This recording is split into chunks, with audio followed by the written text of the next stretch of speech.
Well, things were tense at the Salt Lake City airport last night as an Air France flight had to make an emergency landing after a bomb threat was called in. The flight was headed from Los Angeles to Paris when it was diverted. Jeremy Harris is at the Salt Lake City International Airport this morning.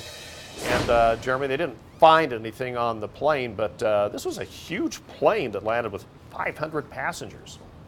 Absolutely, Ron. This was a very massive task for authorities here at Salt Lake City International Airport as this Airbus A380 that was headed to Paris was diverted here after somebody called in a bomb threat. Now, this is a look at the flight radar of this plane. You can see it leaves Los Angeles yesterday around 4:45 p.m.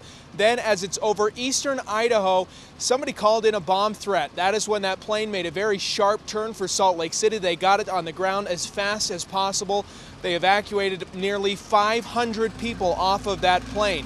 Again, it's a massive plane, the largest commercial airliner in the world, and it was full of people. They got them off, brought them to the terminal. That's when bomb-sniffing dogs were able to go over the entire plane and determine that it was safe. There was nothing dangerous on board. All of the passengers were interviewed about their connections, about what if they knew anything, any possible connection they might have to the bomb threat that was called in. Ultimately, they determined that there was nobody on board that was involved. So now the question for authorities is who's responsible for the bomb threat?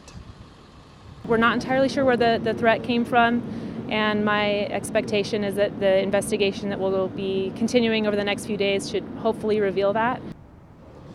Yeah, so that plane left Salt Lake around 12:30 this morning. It is now on its way to France, almost there, as you can see on the live radar of where it is at right now. Those 500 people are making their way to Paris.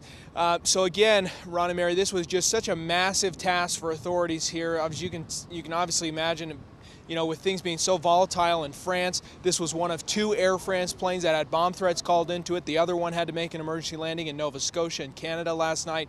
So very tense situation, but thankfully everything here back to normal this morning. There is no effect on air traffic here. There's no real increased security presence. So things back to normal at Salt Lake City International Airport. Back to you guys.